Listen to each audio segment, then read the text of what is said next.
Butters, emulsifiers, surfactants, preservatives, humectants, so many skincare ingredients, and everyday new ingredients are coming to the market. What to do? It can get so overwhelming and confusing at the same time. So today we're going to talk about skincare ingredients that you should know when you start formulating. Hello, welcome to Zyber Organics channel. My name is Tunayane. I'm the brand owner and founder of Zyber Organics, where I sell candles, cosmetics, and also teach you DIY cosmetics on this channel. So today we're going to talk about the fundamental skincare ingredients, and I'm not going to make this video super long because there are so many skincare ingredients and categories to talk about, but I made this video in 13 sections, and I'm not going to make too much in detail because I'm planning to do a part 2 of this video where I'm going to go a little bit more advanced ingredients that comes into the market, and all these ingredients are also used in the professional skincare manufacturers do that you don't know, that will make their products so innovative and unique. And this is also part of my new Formulation 101 series that I would like to welcome for beginners level watchers who will benefit from knowing this information. Probably you're wondering why I'm not doing product videos. Well, I wanted to actually enlarge my library of videos in this channel, so I'm just going to do beginners, and then I will continue doing product videos with just a bit of variety in the channel. So on each category, I will be talking about briefly what they are, recommended ideal usage rate, and also briefly their description and pros and cons where I know a bit about it. Anyway, without further ado, let's start these 13 categories of ingredients, and let's start with the butters. Butters are basically natural fats that are extracted from fruit seeds or from the nuts. They are very nutrient rich because they contain a lot of vitamins and minerals, and they're ideally used for generally face creams, body butters, lip products. So they're quite important, in that kind of oil-based products, which we call anhydrous products, or as I mentioned, in the face creams as well. There are lots of butter types. The very popular ones are shea butter, mango butter, cocoa butter. And there are also very exotic butters that are coming to the market, such as murmur butter, cupuaçu butter, and you also have like esterified butters, such as they're not really natural butters, but they make butter versions based from the oils, like rosehip butter, olive butter, walnut butter, olive butter, and things like that. So they're not really natural butters, but they're also in use. Ideally with the butters, the recommended rate is maximum 10%, 1 to 10%. Anything beyond that, it's just because they're so nutritious and they're also very skin loving but very greasy, it makes any products very heavy and greasy. It's not really recommended to use more than 10%. It's just, you're gonna use it and you're gonna feel very greasy, very heavy on your hands, and there's also potential of melting, because if you use this product and if you're living in a hot climate, anything beyond 10%, if you use 20-30% butter, which is gonna make very, very heavy product, and it's gonna melt as well. You don't want that to happen to your customer, So butters are very, very beneficial if you add it, especially on the face creams, but you want to make it you don't want to add it too much, so maximum 10%. And their benefits are very nutrient rich. It also helps with the problems such as eczema, psoriasis. If you have issues with your skin, butters are very useful to add as they're very nutrient rich. Next are fixed carrier oils or natural oils. These are basically oils that are liquid at the room temperature, and also again can be extracted from fruit seeds or from the nuts, or also from soft olive oil or coconut oil. These are all tomato oil. There are lots of oils out there. Then there's a new versions coming, they could be sort of upcycled oils that is from discarded seeds, or there are also natural oils like avocado, and rosehip oil is very, very beautiful. So you need to actually test them, because some of them are quite heavy, very nutritious, such as tomato oil, argan oil. These are very heavy oils. And you have lighter oils like absinthe oil, grapeseed oil, apricot oil. These are quite lighter oils. So you want to, when you're using these in the formulations, you want to balance them. If you're making, for example, another oil-based product like a facial oil, and you want to mix them very deep and balance it so that it doesn't feel very heavy on the skin. Now, another thing with the oils, ideally, again, you should really depends what you're formulating here, but you can move it up to maybe 20%, 30%. It depends what you're doing. So if it's face creams, ideally Don't put any more oils more than 10%. If you're making a body butter or anything like that, you can put 30 to 40% in the body butter. And if you're making facial oils, obviously mixturing and balancing them is ideal. Ideally for the face oils, you have to put lighter oils higher in the amount, like 30% to 40%, and really heavy ones quite low, like argan oil or like tomato oil. These are a bit lower, like 5%. Okay. So, and they're these are very nutritious, very beneficial for the skin, helps with the skin issues, texture, or kind of like anti-aging properties. So there's so many oils out there, so it's very beneficial. Next are extracts. Extracts can really vary from the product to product, but ideally extracts should not be put more than 5%, and that's the maximum allowed. Benefits of using extract: they're a concentrated plant version of the whatever the plant is. So they're very beneficial. They're really like boost of plant nutrition or benefits into the skin. You should not put in it, as I mentioned, more than 5%. There are like oil-based extracts. They may be preserved in fractionated coconut oil, or it's preserved in the sunflower oil, or it could be just carbon dioxide extract. There are so many extract versions, or it could be water-based version that is based in the glycerin or in the glycol, something like that. Depends what you're formulating. Next are water and water alternatives. As you know, water is very heavily used in cosmetics because it provides with the lightness of the products. Is a really good medium to balance things out, and also makes texture of the product very light and airy. Unfortunately, a lot of cosmetics use water, and there's a lot of sustainability issues around them, so that's the downside of water. Maybe try using alternatives of water as much as you can. So that's the good thing about the water. And what are the water alternatives? A lot of varieties you can use, or you can use hydrosols, which are flower waters. Basically, these are the discards of the essential oils, the flower waters. Ideally, water is going to be a majority of the formula. If you're making such as toners, again with the face creams, body creams. If you're making also sprays, mist, facial mist, things like that, water is a really high percentage, more than 50% of it.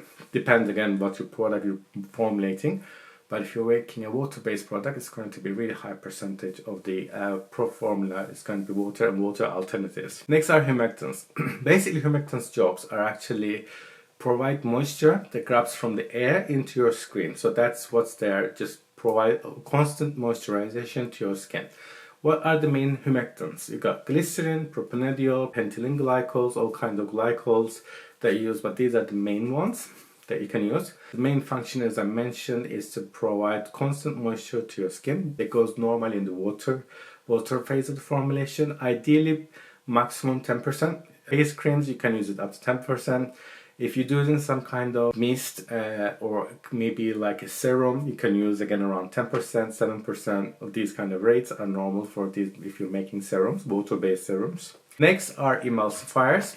Emulsifiers' main job is to actually combine oil and water in a formula. As you know, oil and water doesn't mix, so you need an emulsifier to combine this. There are three types of emulsifiers. There's the oil to water emulsifiers, which basically, if you're making a cream, oil to water cream, majority of the formulation is water and you're using small amount of oil, then these are the separate emulsifiers that you need to look at it. So you need to just make sure there is a design for that kind of formulation, and they're normally shown with O and /W. That's what you need, oil to water emulsifier designed for that kind of formulation. Another emulsifier that's called water to oil formulation, which means oil part are the higher percentage and you have the water part is smaller. So you're actually putting water into the oil, encapsulating water into the oil. So you need a different kind of emulsifier for those, and there are normally actually you will see them under the category W/O WO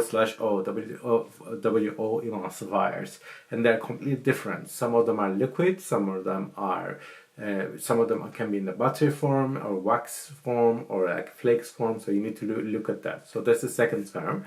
And there's another kind of emulsifier called polymeric emulsifiers, which they're also called all-in-one emulsifiers. Their basic job, it doesn't matter where you're using oil or water, what kind of percentages, they're kind of all in one go, and they also have a built-in stabilizers texturizers, so you can actually make everything in one go. So they're actually called polymeric emulsifiers, and they have also gelling. So if you want to make gel creams, they have creams that with more gel texture.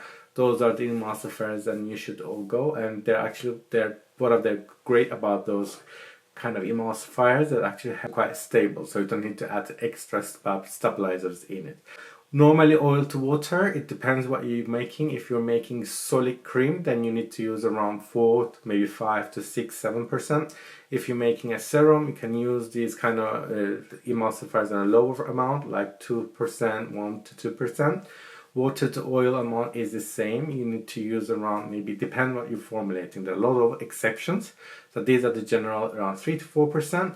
Same again with the polymeric emulsifiers. Recommended rates are 3 to 4%.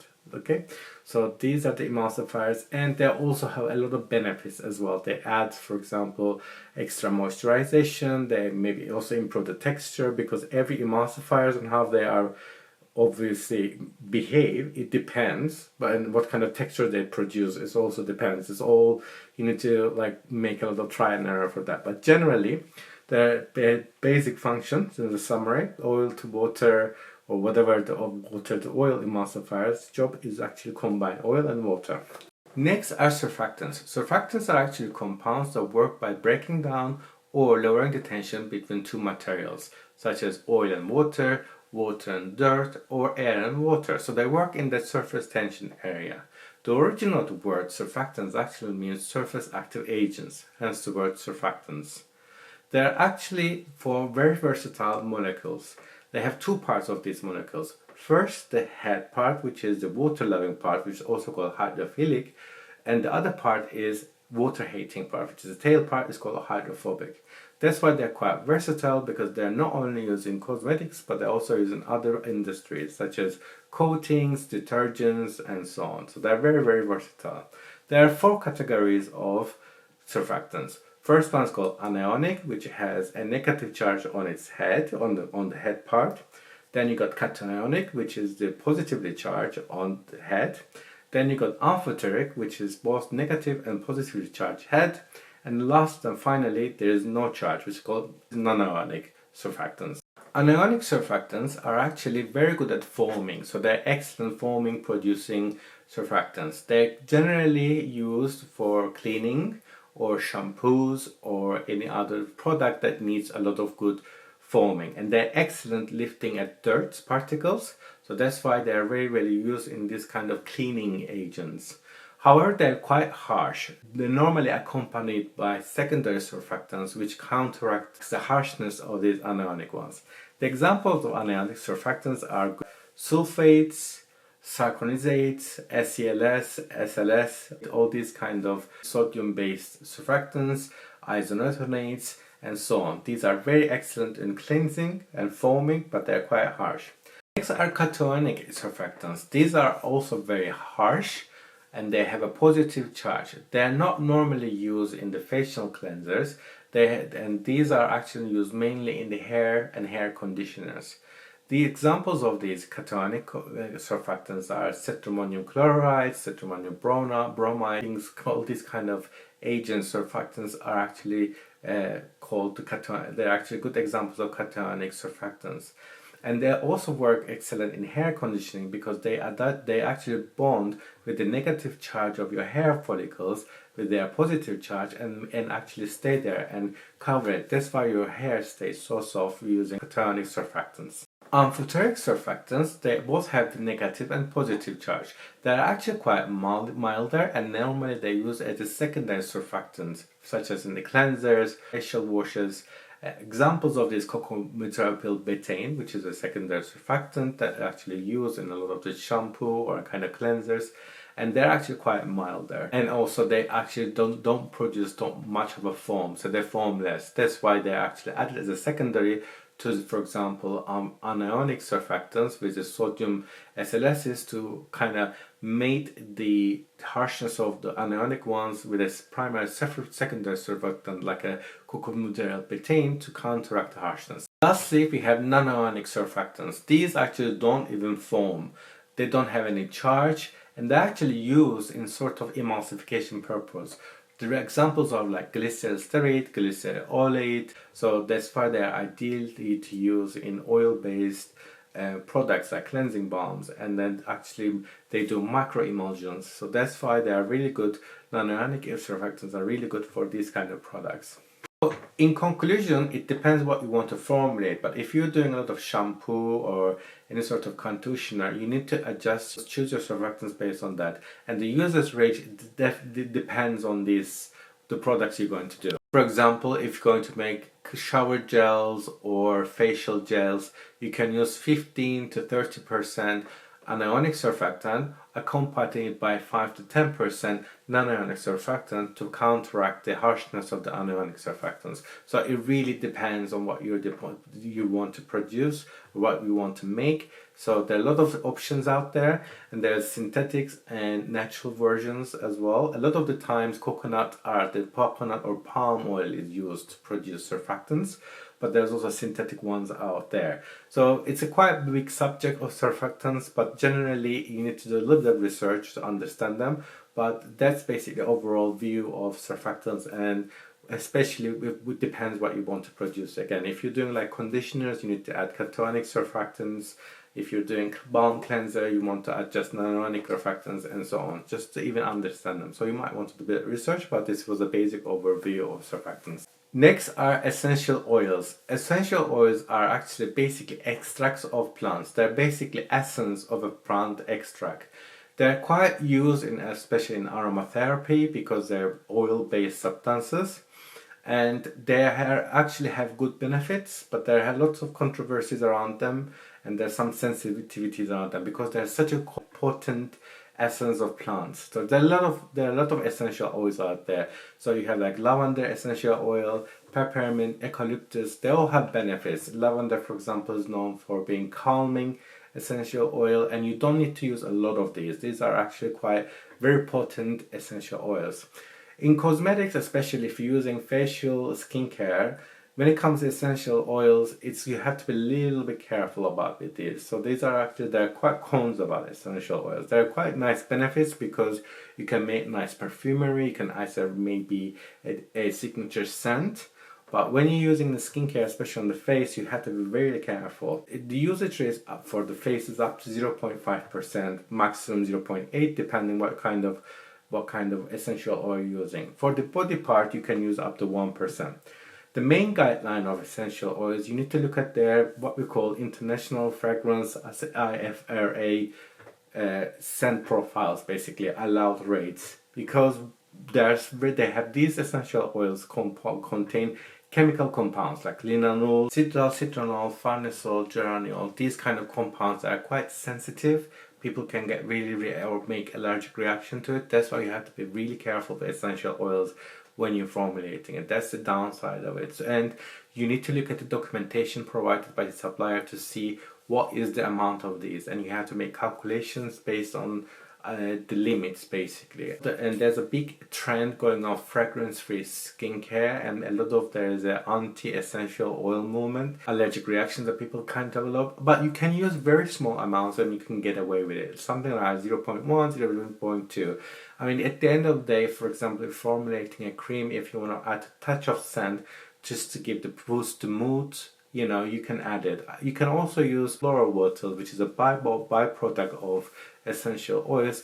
Floral waters also actually have much lower these compounds, and then you can add them to add the fragrance if you just really want to add some kind of fragrance to the products that you're formulating. So that's basically the essential oil. Next are active ingredients, which is everybody is talking about it. So active ingredients could be peptides, hyaluronic acid, things like vitamins, vitamin C, vitamin B, retinol, which is a part of vitamin. All these are called basically active ingredients. The maximum around, it really varies for the active ingredient. Normally you should aim for 1 to 2%. Obviously there are exceptions, and also probably you see from our product formulas as well. I use niacinamide around 10%. Sometimes you use hyaluronic acid like 3%, 4%. So there are always exceptions, but generally 1 to 3% using of active ingredients. So it depends, but that's the recommended rate. The reason that they are called active ingredients is because they have a lot of benefits, in concentrated benefits in a really small form. But basically that's what they deliver. And they also have skin penetration properties. So when you're using, for example, like peptides or using vitamin C, they can actually penetrate through the skin, go to a little bit further down layers, so give that anti-aging or brightening, or if you're having some wrinkles, all kind. This I have dedicated specific functions they are designed.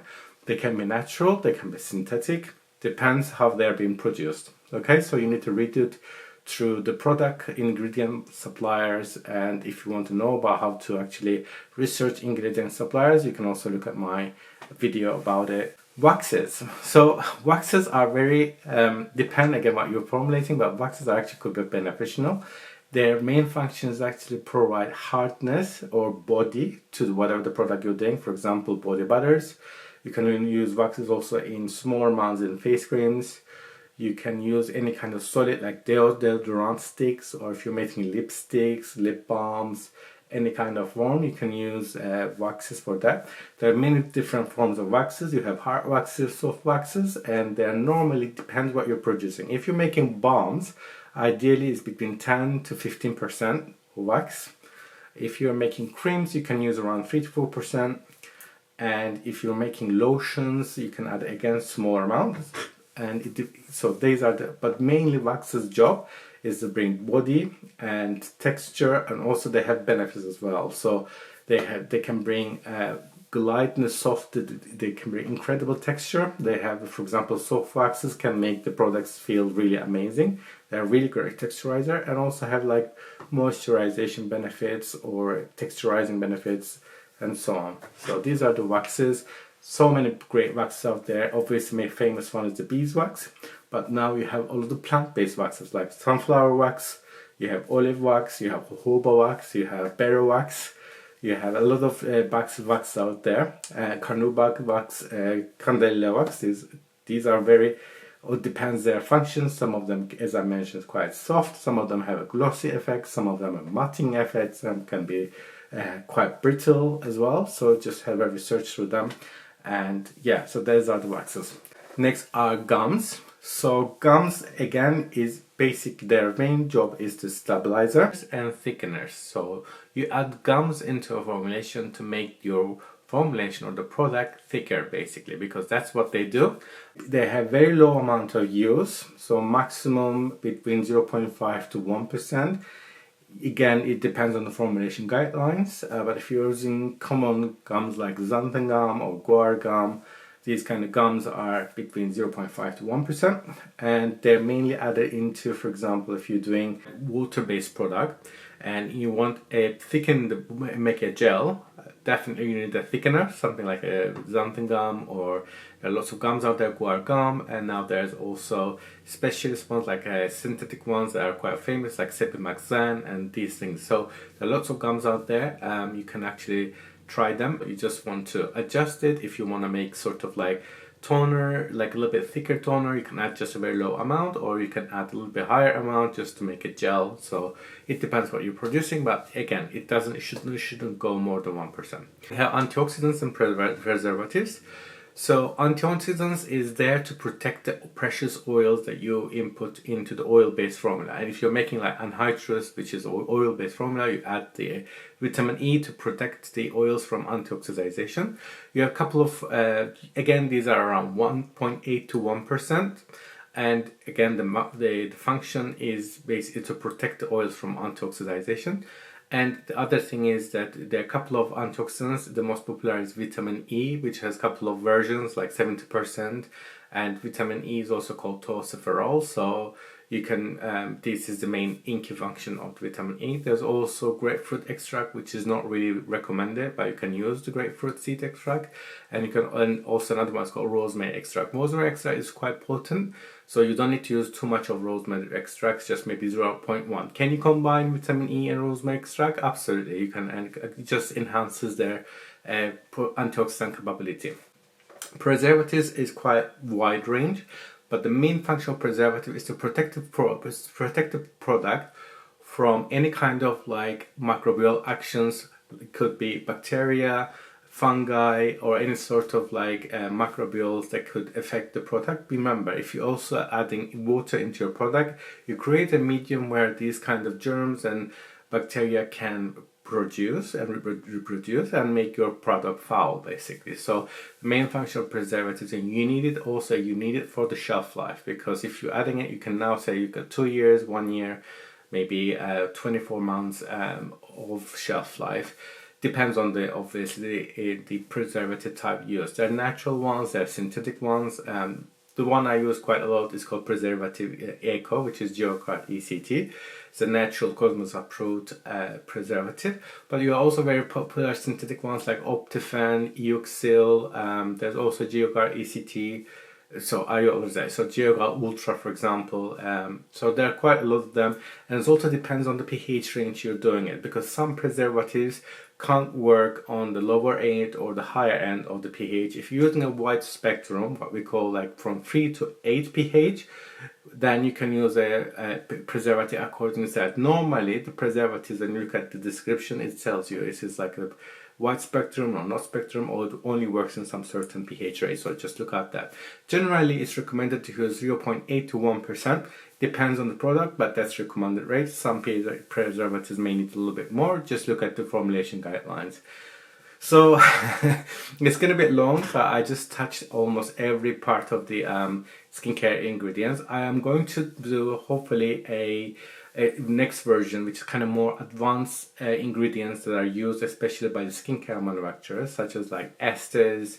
Maybe I can go a little bit more like into depth in the vitamins, silicones, silicone alternatives, and things like that. So I hope you liked the video. If you liked it, just give me a thumbs up and don't forget to subscribe. And if you have any questions, just let me know in the comment section and I will try to answer your question as much as possible. And I'll see you next time. Take care. Bye.